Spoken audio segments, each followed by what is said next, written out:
दोस्तों कहते हैं प्यार खुदा का दूसरा रूप होता है।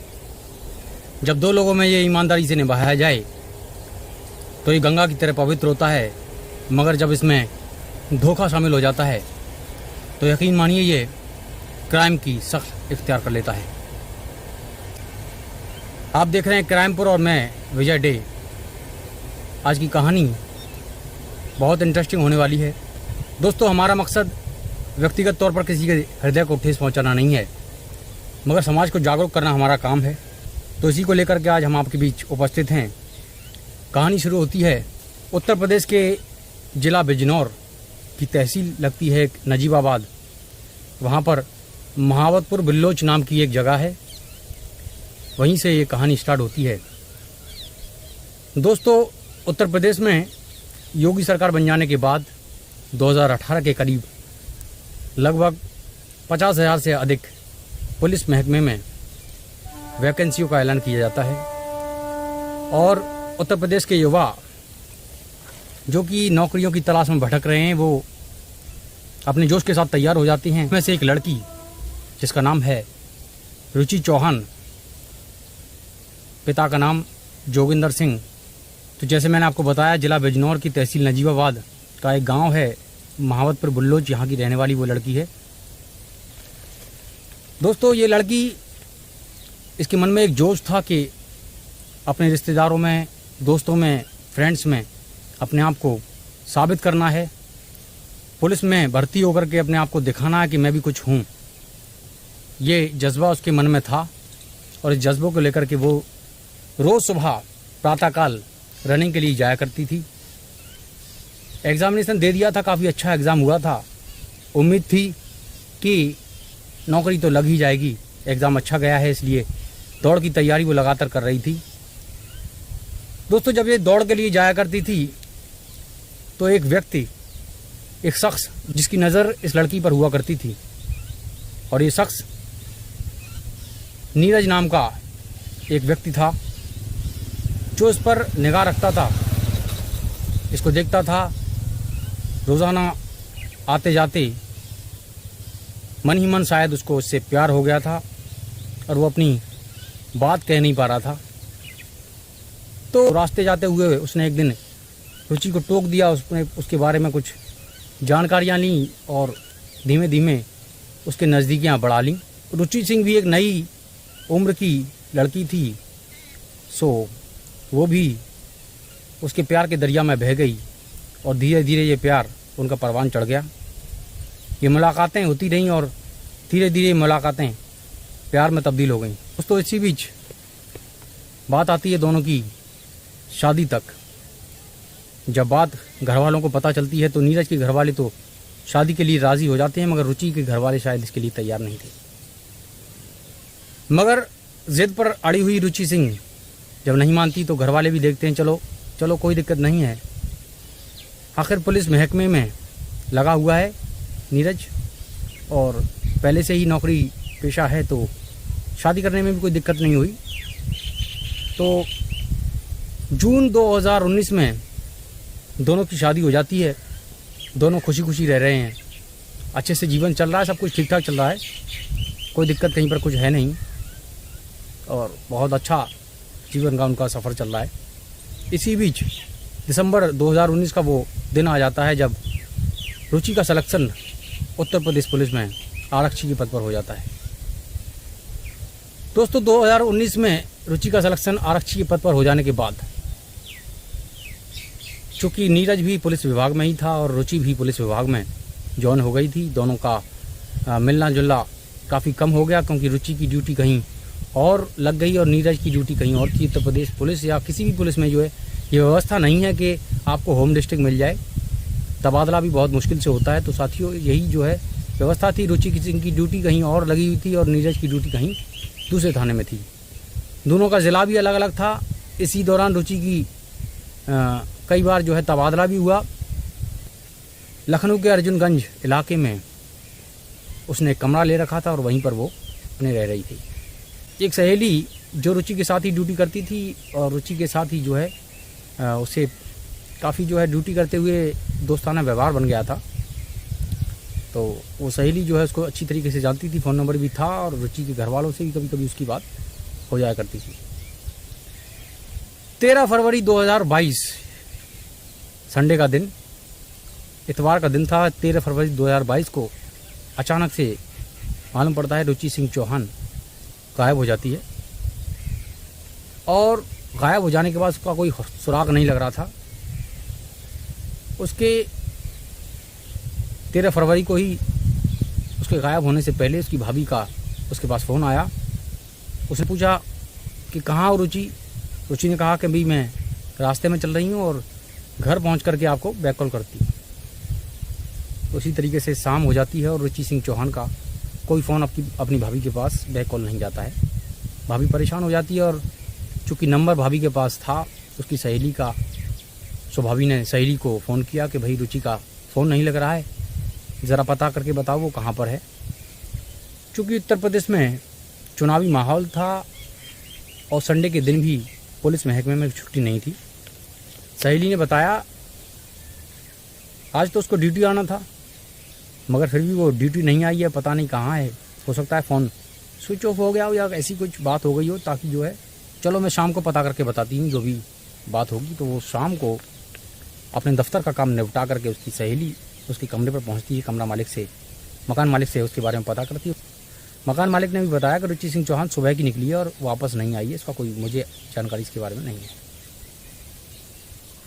दोस्तों इस तरीके से 13 फरवरी 2022 गुजर जाता है और 14 फरवरी आ जाता है।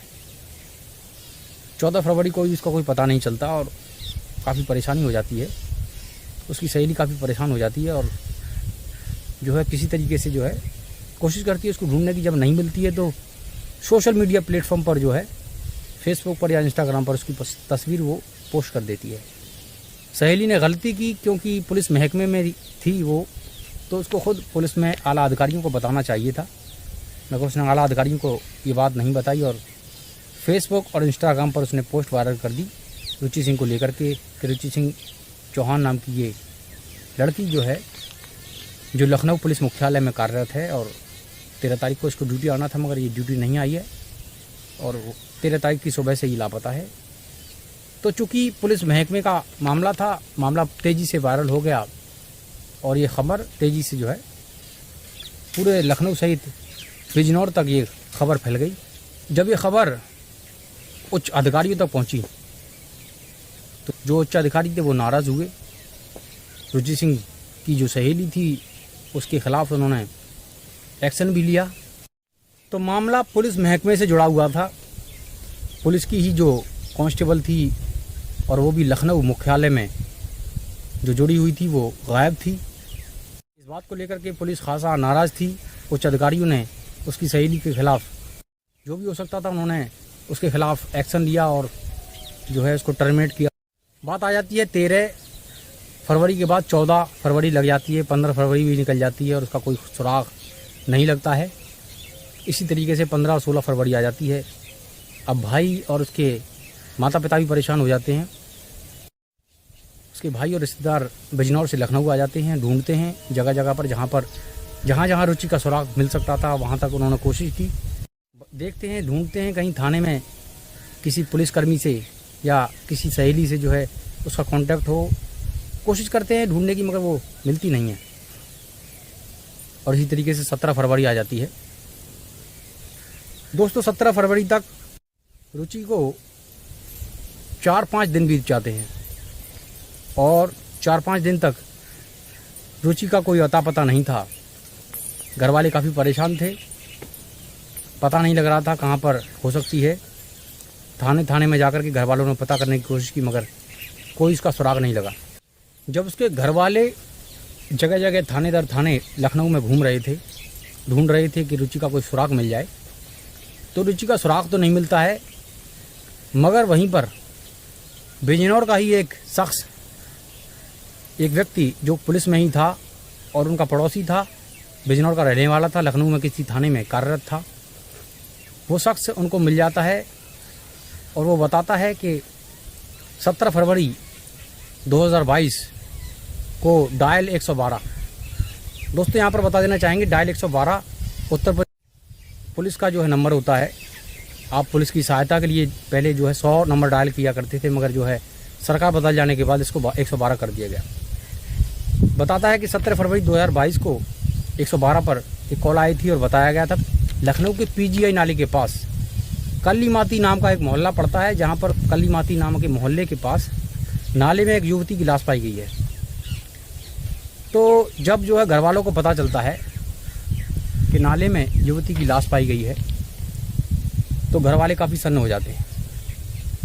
तो दोस्तों, घर वाले इस बात को मानने के लिए तैयार नहीं थे, या यूँ कहिए उनको इस बात पर विश्वास नहीं था, तो थोड़ा सा डरे हुए भी थे। उसने समझाने की कोशिश की, जो बिजनौर का पुलिस वाला था उसने उनसे कहा कि आप चाहें तो जो है लखनऊ के मुर्दाघर में जाकर के इसके बारे में शनाख्त कर सकते हैं। आप लखनऊ के मुर्दाघर जाइए और इसके बारे में आप उस युवती की शनाख्त कर लीजिए।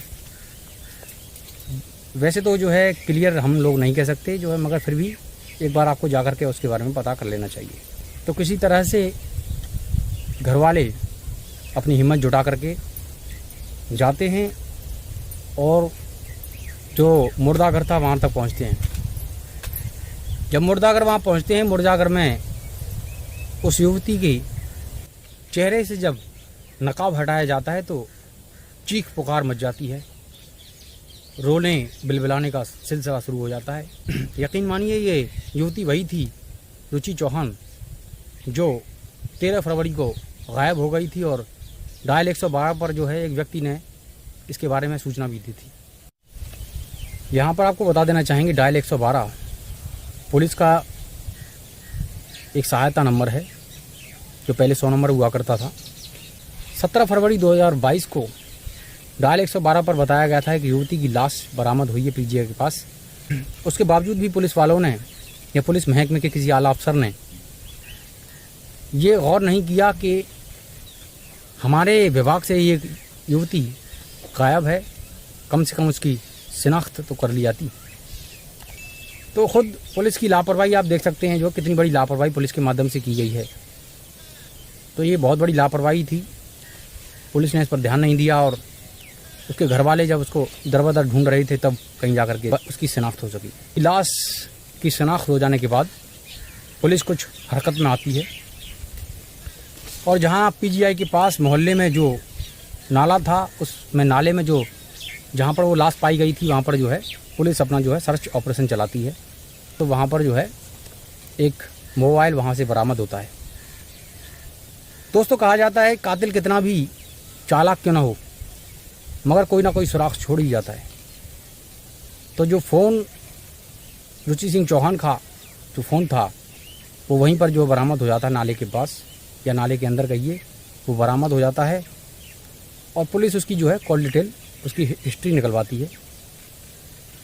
उसकी कॉल डिटेल जब हिस्ट्री निकलवाती है तो जो है उसकी सहेली और घर वालों के अलावा एक नंबर जो प्रतापगढ़ से कई बार जो उसके पास फ़ोन आया था, उसके बारे में जो है पुलिस को इंगित किया जाता है।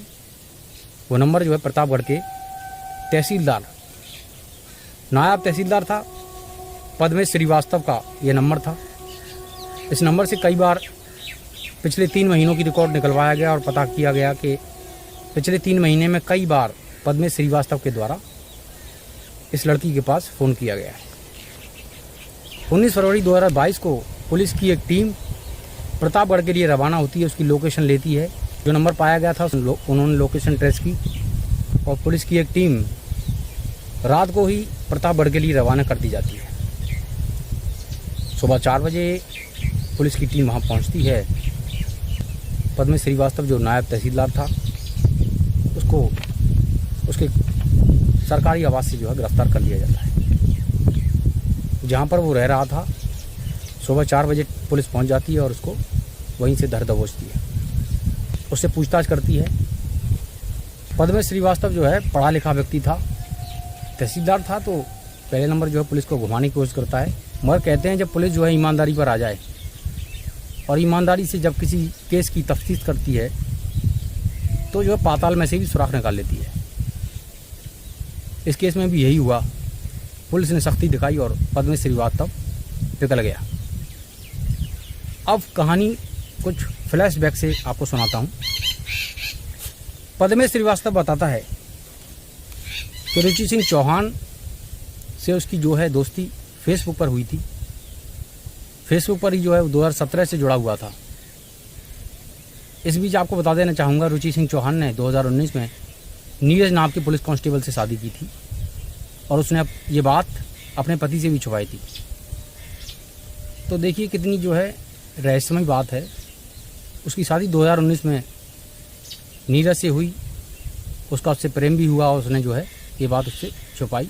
हालांकि जो है इस बात के बारे में हम जो है ज़्यादा चर्चा नहीं करेंगे आगे।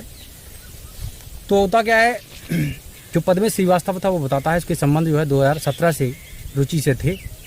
रुचि जो है पुलिस कांस्टेबल की तैयारी कर रही थी, तभी से जो है उसको जानता था।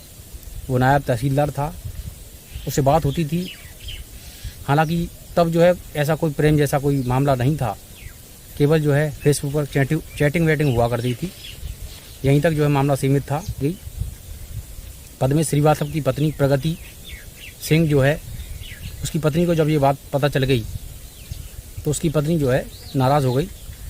अमूमन सी बात है, जो है इन बातों पर जो है सामान्य परिवारों में झगड़ा हो जाता है।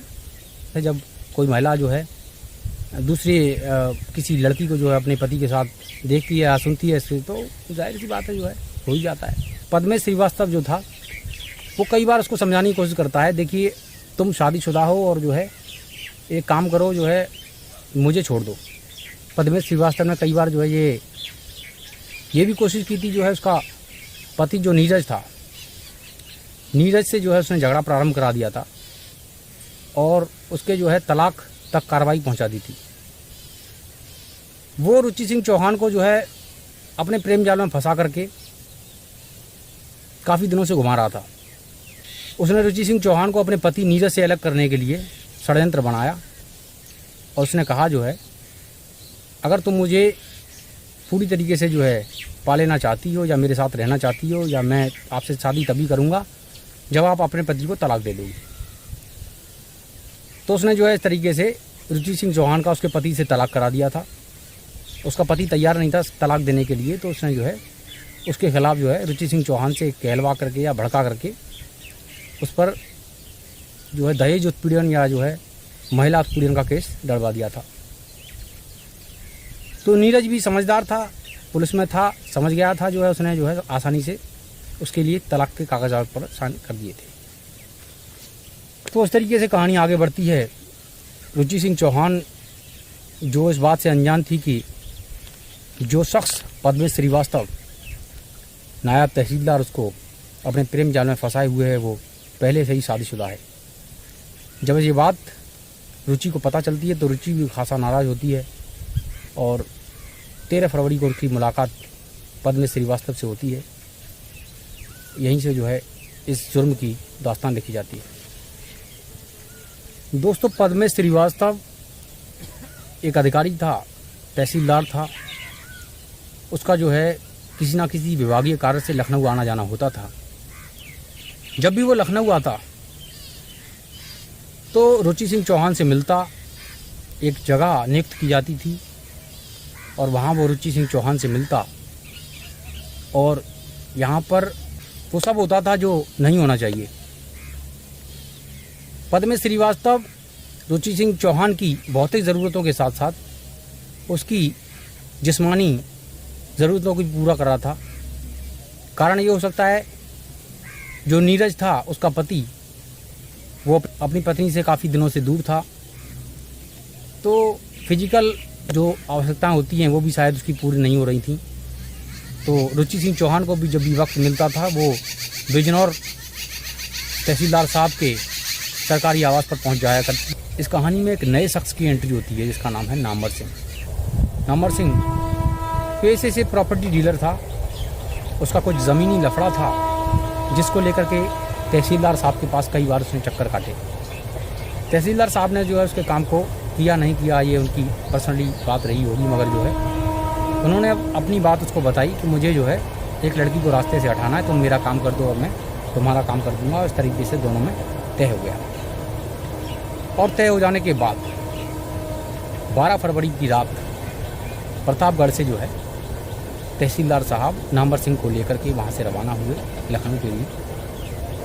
जब वो रास्ते में जा रहे थे, उनकी पत्नी प्रगति का फ़ोन आया। उन्होंने पूछा कि कहाँ जा रहे हो। उन्होंने बताया मैं लखनऊ जा रहा हूँ। तो उसने कहा कि मुझे मालूम है तुम कहाँ जा रहे हो। उसने कहा तुम्हारे काम से ही जा रहा हूँ भाई। तो उसने पूरी कहानी बताई, नामर सिंह नाम के एक व्यक्ति को मैं लेकर के जा रहा हूँ लखनऊ और काम ख़त्म करके ही लौटूँगा। प्रगति भी काफ़ी खुश हुई और बोली कि काम को ख़त्म करके ही वापस आना। तो 12 फरवरी की वो रात थी। तहसीलदार साहब प्रतापगढ़ से निकले और जब 13 फरवरी को प्रातः तहसीलदार साहब लखनऊ पहुंच जाते हैं तो प्रीति से मुलाकात होती है और मुलाकात कराई जाती है नामवर सिंह से। मिलिए, ये नामवर सिंह हैं, मेरे मित्र हैं, प्रॉपर्टी डीलर हैं और ये हैं रुचि चौहान।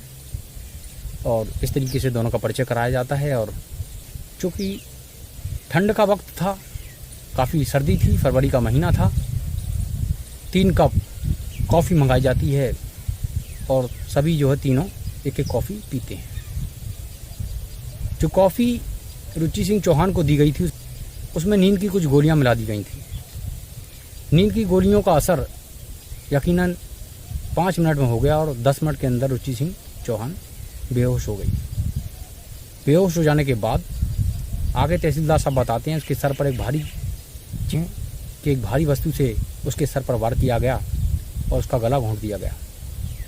गला घोंटने के बाद उसको कलीमाती मोहल्ले के पास पीजीआई में एक नाला था, वहीं पर उसको जो है पटक करके वहाँ से निकल जाते हैं और वापस हो जाते हैं जो है प्रतापगढ़ के लिए। तो इस तरीके से वो प्रतापगढ़ पहुँच जाते हैं। तो कहानी फिर वहीं से स्टार्ट होती है।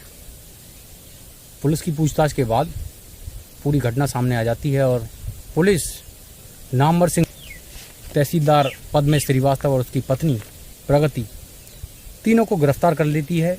और गिरफ्तार हो जाने के बाद जो कॉल डिटेल निकाली गई थी उससे एक और नई चीज़ सामने आती है। दोस्तों कहते हैं जब जुर्म हम करते हैं तो हमें अंदाज़ा नहीं होता हम जो क्या करने जा रहे हैं। जैसा कर्म होता है वैसा ही उसके अनुसार फल भी मिलता है। पुलिस की कॉल डिटेल में एक नई चीज़ निकल कर आती है और वो क्या निकल कर आती है कि केवल रुचि सिंह चौहान का नायब तहसीलदार साहब के साथ ही संबंध नहीं था, बल्कि जो नामवर सिंह था, नामवर सिंह का संबंध जो है उसकी पत्नी प्रगति से भी था। जब ये बात नामवर सिंह की सामने आती है तो तहसीलदार साहब भी सन्न हो जाते हैं और कार्रवाई के अनुसार जो है आज तीनों जेल के अंदर हैं। तो ये प्रेम प्रसंग की कहानी मैंने आपको सुनाई। तो फेसबुक, इंस्टाग्राम और इस तरह की अन्य जो है जो सुविधाएं आज के समय में लोगों को मिल रही हैं, इनका जो है सही इस्तेमाल करने के बजाय लोग इनका गलत इस्तेमाल भी कर रहे हैं। रुचि सिंह चौहान ने अपने पति नीरज को धोखा दिया, नायब तहसीलदार ने अपनी पत्नी को धोखा दिया प्रगति को, और प्रगति ने खुद नायब तहसीलदार को धोखा दिया और नामवर सिंह से उसका जो अफेयर चल निकला। तो ये एक त्रिकोणीय प्रेम श्रृंखला थी। तो इसका खुलासा पुलिस की कॉल डिटेल हिस्ट्री से निकाला गया। तो इस कहानी को जब दैनिक समाचार पत्रों में और इलेक्ट्रिक मीडिया में जब प्रकाशित किया गया तो ये बहुत बड़ी ब्लॉकबस्टर कहानी बनकर के साबित हुई। पूरे उत्तर प्रदेश को इसके बारे में मालूम पड़ा और फरवरी का महीना था, लोगों ने इसमें इंटरेस्ट लेना प्रारंभ किया और ये कहानी तेज़ी से समूचे भारत में फैल गई। तो जुर्म का जो है ग्राफ जिस तरह से बढ़ता जा रहा है, हमारा उद्देश्य किसी की व्यक्तिगत भावनाओं को ठेस पहुंचाना नहीं है। मैं फिर आपको एक बार बता देना चाहूँगा, हमारा चैनल सिर्फ लोगों को जागृत करने के लिए बनाया गया है। हमारा कोई भी उद्देश्य किसी की भावनाओं को आहत करना नहीं है। अगर किसी की भावनाएं इससे आहत होती हैं तो मैं इसके लिए क्षमा प्रार्थी हूँ, मगर समाज को जागरूक करना मेरा काम है। तो मैं ऐसे ही समाज को जागरूक करता रहूँगा। नई नई जो घटनाएं घटित हो रही हैं उनको लेकर के आपके सामने आता रहूँगा। जो साथी हमारे चैनल पर नए हैं वे हमारे चैनल को लाइक, सब्सक्राइब और शेयर कर लें, और पुराने साथी इस वीडियो को वायरल करने में ज़्यादा से ज़्यादा मदद करें। इन्हीं सब शब्दों के साथ मैं अपनी वाणी को यहीं विराम दूंगा। मिलते हैं एक नई कहानी में, एक नई कहानी के साथ। तब तक के लिए जय हिंद, नमस्कार, आदाब, सत श्री अकाल। तो आप देख रहे थे क्राइमपुर, एक सच्ची कहानी के साथ।